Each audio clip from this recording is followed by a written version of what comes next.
বুঝে শুনে উত্তর করেন। কাদার মাটি দিয়ে আমি মিজানুর রহমান আজহারি একটা মূর্তি বানালাম, মূর্তি বানিয়ে এটার আগুনে পুড়ে শক্ত বানালাম, এরপর আমি নিজ হাতে রং তুলি দিয়ে ডিজাইন করলাম, এরপরে এটার আমি বসালাম। বলেন তো আমি এটার স্রষ্টা না এটা আমার স্রষ্টা? এটা বানাইছে কে? মিজানুর রহমান আজহারি এই মূর্তির স্রষ্টা। চিল্লা এখন ঠিক কিনা? তো যেটারে আমি বানালাম এটার আবার ওম নমো ভগবতী হবে? মাথায় ধরে না, উনার মাথায় ধরে না। উনি চিন্তা গবেষণা অনুসন্ধানের মধ্য দিয়ে সত্যের সন্ধান পেয়েছেন। মহাসত্য এমনি পান নাই, উনি যুদ্ধ করেছেন নিজের সাথে নিজে, বারবার লড়েছেন, লড়তে লড়তে তিনি আল্লাহর সন্ধান পেয়েছেন। উনি দেখতেন আশেপাশে চলে মাছের পূজা, আমরা আজান দেখি, মসজিদ দেখি, তাফসির মাহফিল দেখি, উনি দেখেছেন মাছের পূজা। উনি বাইরে দেখেছেন গাছের পূজা, উনি বাজারে দেখেছেন গরুর পূজা, উনি এলাকায় দেখেছেন মূর্তির পূজা। কিন্তু একটা তো ওনার মন বসে না। উনি দেখেন লোকজন আগুনের পূজা করে। কিসের পূজা করে? আবার পূজা শেষ আগুনের মধ্যে পানি ঢেলে দিলে আগুন নিভে যায়। মাথায় ধরে না, কি রে আমার খোদা কই গেল হঠাৎ করে? এতক্ষণ তো ছিল। ধরে নিলাম ফর এন এক্সাম্পল আগুনটাই আমার খোদা, এতক্ষণ তো আগুন রে নম নম করতো, তো পানি দেওয়ার পরে আমার খোদা গেল কই? প্রশ্ন আছে না নাই? দেখুন কিভাবে ইন্টেলেক্ট, রেশনাল, সৃজনশীলতার বুদ্ধিমত্তাকে তিনি কাজে লাগিয়েছেন। খেয়াল করেন, আমরা চিন্তা না করে সিলে কান নিচে শুনে দৌড়, আছে না নাই? তো যাচাই করারও প্রয়োজন বোধ করি না, ভেরিফাই করার প্রয়োজন বোধ করি না। এটা মহামারীর আকার ধারণ করেছে আমাদের সমাজে, সমাজটা শেষ। সাইয়েদনা ইব্রাহিম ভাবলেন আগুন আমার রব হয় কি করে, এটাতে পানি ঢাললে এটা গেল কই? তিনি বললেন না, আগুন আমার খোদা হতে পারে না। এরপর দেখলেন সবাই গাছের পূজা করে। কিসের পূজা? ঘরে যখন লাকড়ি দরকার, গাছ নামক খোদারে কোপাইয়া শেষ করে ফেলে। কথা বুঝে নাই মনে হয়? যারা গাছের পূজা করে, যখন লাকড়ি দরকার, কাঠের দরকার, তখন খোদারে কি করে? কোপায়, কোপায়া সাইজ। তো খোদারে কোপায়, এটা কেমন খোদা? এরপর দেখলেন কিছু লোক গরুর পূজা করে। কিসের পূজা? এদেশেও আছে না নাই?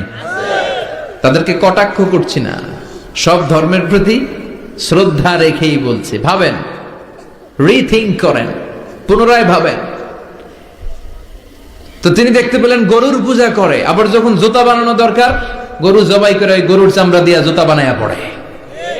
আছে না নাই? আমাদের হিন্দু ভাইরা তো চামড়ার জুতা, গরুর চামড়ার জুতা পরে না, না? হ্যাঁ, আছে না নাই? তো এইটারে খোদা মানে কি করে? খোদার গায়ের চামড়া দিয়ে জুতা, কত বড় বেয়াদব! চিন্তা করছেন? খোদার গায়ের চামড়া দিয়ে ওই বেয়াদবটা পায়ে জুতা পড়ে। মাথায় ধরে? একটাও সাইয়েদনা ইব্রাহিমের মাথায় ধরে না। এরপর সাইয়েদনা ইব্রাহিম দেখলেন মূর্তির পূজা করে। বিশাল বিশাল মূর্তিগুলোর সামনে দাঁড়িয়ে চোখের পানি ছাড়ে পড়ে। जो तो मिटाना चाहे जीवन का तृष्णा, सुबह शाम बोल बंदे कृष्ण कृष्ण कृष्ण। আছে না নাই?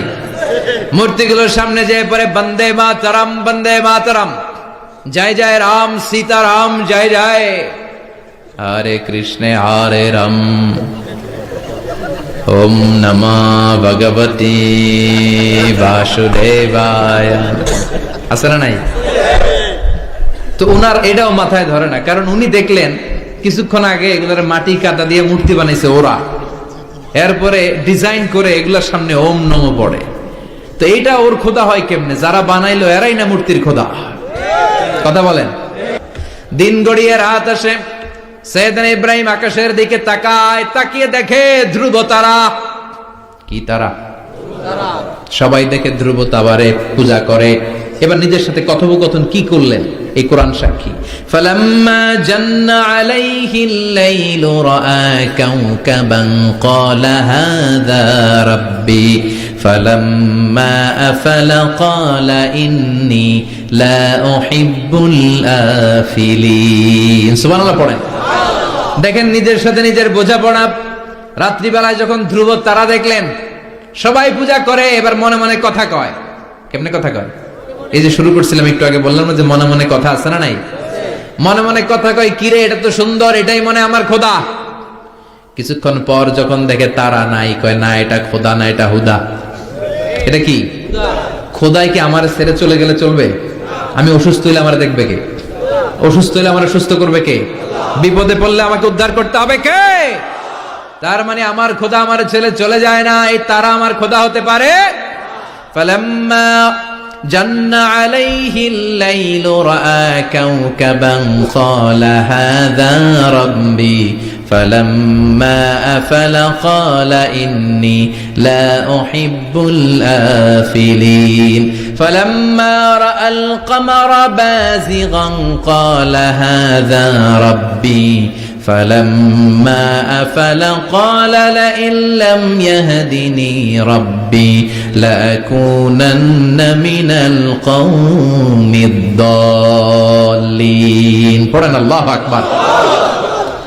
এরপরের দিন যখন চাঁদ দেখলেন, পূর্ণিমার চাঁদ, দেখতে ওইটা তারার চেয়ে ছোট না বড়? কম সুন্দর না বেশি সুন্দর? পরের দিন চাঁদ দেখে তিনি দেখলেন সবাই চাঁদের পূজা করে। এবার আবার মনে মনে কথা, তাইলে ওইটা না এইটাই মনে হয় খোদা। আল্লাহর কসম, এগুলো কোরআনে আছে। কিভাবে উনি মহাসত্যের সন্ধান পেয়েছেন সব আল্লাহ কোরআনে তুলে ধরেছে। না না, ধ্রুব তারা আমার খোদা না, খোদা হইলে হবে এই চাঁদ। এইটা অনেক সুন্দর। আবার রাতের শেষে চাঁদও নাই, মনে মনে খাইছে খোদায় গেল কই? উনি খোদা খুঁজে পায় না, খোদা গেল কই? এবার উনি বললেন, হায় হায়, আমি তো বিপদে পড়ে গেছি, খোদা খুঁজে পাই না। আমার আসল খোদা যদি আমারে পরিচয় না দেখায়, আমি তো গোমরা হয়ে যাব। ফালাম্মা রাআশ শামসা বাযিগাতান ক্বালা হাযা রাব্বি হাযা আকবার ফালাম্মা আফালাত ক্বালা ইয়া কওমি ইন্নী বারীউম মিম্মা তুশরিকুন। এরপরের দিন সকালবেলা পূর্ব দিগন্ত থেকে যখন দ্বিপ্রহরের জলজলে সূর্যটা উঠল, গগন বিদারী তাপ দিয়ে গোটা বিশ্বটারে আলোকিত করে জানান দিয়ে যখন জলজলে সূর্যটা উঠল, তিনি বললেন, না না, ধ্রুব তারা খোদা না, চাঁদও আমার খোদা হলে হতে হবে এই সূর্যটা, ঠিক কিনা? হাদা আকবার, এটা অনেক বড়, এটা সবচেয়ে বড়, খোদা হইলে এটাই হওয়া লাগবে। আবার বিকেল বেলা পশ্চিম দিকে যখন জল জলে সূর্যটা ডুবে যায়, এবার উনি বিপদে বললেন। আল্লাহু আকবার। দেখেন, স্টেপ বাই স্টেপ সব বাদ দিয়ে কেমনে তিনি মহাসত্যের সন্ধান পান। বিকেল বেলা যখন সূর্য ডুবে যায়, কয় না এটাও আমার খোদা হতে পারে। এরপর তিনি দ্ব্যর্থহীন কণ্ঠে ঘোষণা করলেন, ইন্নী وجهت وجهي للذي فطر السماوات والأرض حنيفا وما أنا من المشركين। সুবহানাল্লাহ পড়ে। তিনি বললেন, না, গরু আমার খোদা হতে পারে না,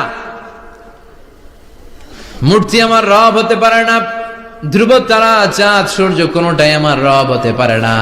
মহাবিশ্বটা যে চমৎকার ভাবে চলছে, নিশ্চয় এমন একজন মহা ব্যবস্থাপক আছে, নিশ্চয় এমন একজন মহা কন্ট্রোলার আছে, যিনি দূর থেকে গোটা বিশ্বের সব কন্ট্রোল করে থাকে। তিনি কে?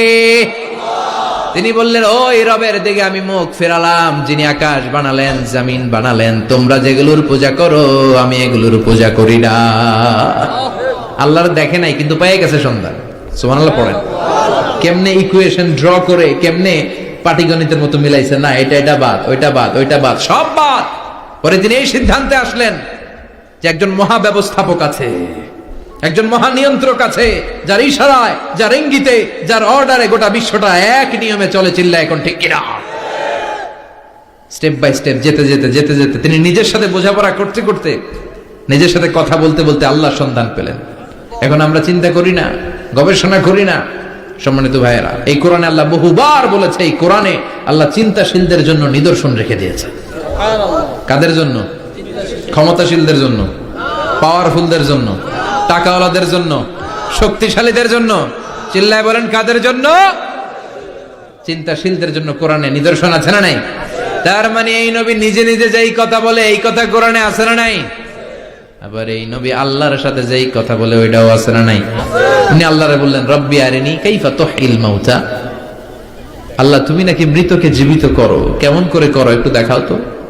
আল্লাহ বলে, ইব্রাহিম, এটা কেমন কথা? আওয়ালাম তুমিন, তুমি নবী মানুষ, কি প্রশ্ন করলে? তোমার বিশ্বাস হয় না? আওয়ালাম তুমিন, বিশ্বাস হয় না? তুমি তো নবী, জানো নবী নও, তুমি খলিল। তোমার বিশ্বাস হয় না? এটা কেমন প্রশ্ন?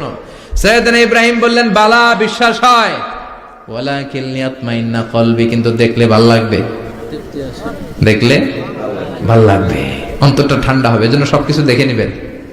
বাজারে মাছ কেনার সময় কথা কয় না, কিভাবে নেবেন? মুরগি কেনার সময়, হ্যাঁ, সব কিছুর সময়, বিয়ে করার সময় কথা কয় না, শরম পাইছে, জোরে বলেন। বিয়ের সময় বিশ্বনী বলেছেন দেখে নাও, সুবহানাল্লাহ পড়েন, দেখে নাও, দেখে শুনে নাও, ক্লারিফিকেশন খুব দরকার। এইটা না থাকাতে সমাজে অনেক ভেজাল। কথাগুলো খেয়াল রাখবেন। রব্বি আরিনি কাইফা তুহিল মাউত, আল্লাহ তুমি নাকি মৃতকে জীবিত করো। আল্লাহ বললেন তোমার বিশ্বাস হয় না? সেদিন ইব্রাহিম বললেন অবশ্যই হয়, কিন্তু দেখতে ভালো লাগে, দেখলে অন্তরটা ঠান্ডা হবে। সুবহানাল্লাহ পড়েন। এজন্য সবকিছু ক্লিয়ার হয়ে নেবেন, ক্লিয়ার কাট, সুনিশ্চিত হয়ে নেবেন, দেখে নেবেন, বুঝে নেবেন। এরকম অনেক ঘটনা ঘটে। আপনার বন্ধু 10,000 টাকা ঋণ নিয়েছে, যেদিন ঋণের টাকা ফেরত দেওয়ার কথা দিছে, বান্ডিল পকেটে ভরে নিয়েছেন, আপনি দেখে নেন নাই। ভাবছেন বন্ধু মানুষ ঠিকই তো দিছে, ও ঠিকই দিছে। বাড়িতে যাই দেখেন ওইখানে 9,500 টাকা। কথা কন, 500 টাকার নোট একটা নাই। এখন ওর সাথে ঝামেলা আছে না নাই? ওর গণনায় ভুল হতে পারে কি পারে না? ও বলবে আমার গণনায় 10,000 ছিল, ও কইবা আমি পাই নাই, কিলাকিলি আছে না নাই? ঝামেলাটা এই কারণে আপনি দেখে নেন নাই। কথা বলেন। অনেকে বিদেশে যায়, বন্ধু বান্ধবরা অনেক কিছু প্যাকেট করে দেয়, আমার ভাইয়ের জন্য নিয়ে যায়। এক ঘটনা আছে, দুবাইয়ের এক ভাই তার বন্ধুকে কিছু জিনিস দিছে তার ভাইয়ের জন্য। সে বলে দিছে যে আমার ভাইয়ের ডায়াবেটিক্সের রোগ, একটু ওষুধ নিয়ে যাবা। তার বন্ধু তো নরম মনের মানুষ, বিশ্বাস করে নিয়ে গেছে। এয়ারপোর্টে ওরা ধরছে, ওটার ভিতরে ছিল হিরোইন। ভিতরে কি ছিল?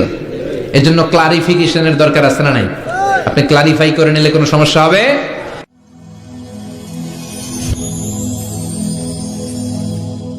Rose TV 24.